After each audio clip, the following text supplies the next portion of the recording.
सन 2020 की शुरुआत में ही 26 फरवरी को दिल्ली दंगों में थलीसैंण विकास खंड की चाकीसैंण तहसील के रौखरा गांव के दिलबर सिंह की हत्या कर दी गई थी।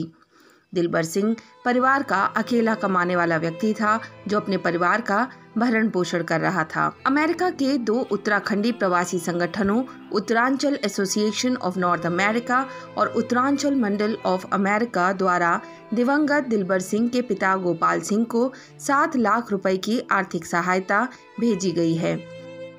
धन्यवाद देना चाहूँगा जो हमारे उत्तराखंड से उन्होंने हमें 7 लाख की धनराशि प्रदान की। हमारे परिवार की इस घटना पीड़ा समझे मैं बहुत बहुत धन्यवाद देना चाहूँगा। दिलबर सिंह नेगी, जिनका कि अभी शाहीन बाग में जो दंगे हुए थे वहाँ उनकी डेथ हुई थी। हमें यूएसए में पता चला कि हमें इस परिवार की मदद करनी चाहिए। पिताजी बुजुर्ग थे, एक भाई था बेरोजगार था। तो हम लोगों ने वहाँ से नौटियाल जी, जगदम्बा जी और वहाँ से योगेश चमोली, इन्होंने कुछ पैसे एकत्रित किए और इस परिवार की मदद करने की इन्होंने प्रयास किया।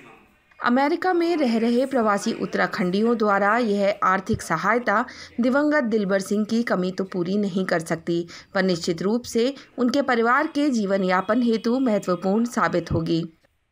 सिंह हैं ये चाकीसैंण के निवासी, तो उनकी डेथ हो गई थी। तो जब चूँकि एक परिवार का एक सदस्य जो कमाऊ पुत्र था, उनकी डेथ होने के बाद जब अमेरिका में जो उत्तराखंड के रेजिडेंट्स हैं, उनकी जो एक संस्था है उमा और ऊना, उनको पता चला कि इनकी डेथ हो गई है, तो उन्होंने एक कैंपेन चलाया वहाँ पे और उनकी सहायता के लिए, उनके पेरेंट्स की सहायता के लिए वो धनराशि एकत्रित की। तो लगभग 7 लाख रुपये की धनराशि उन्होंने एकत्र की है।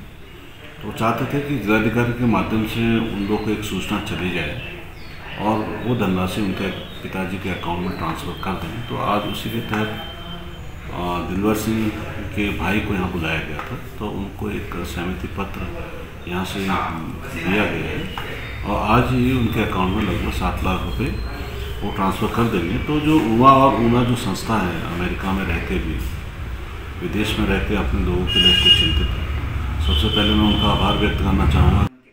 इस दौर में इन संस्थाओं ने दिलबर के परिवार के लिए सोचा और उस दिशा में उनकी मदद की, ये सराहनीय है। न्यूज़ स्टूडियो के लिए पौड़ी से मुकेश पछेती की रिपोर्ट।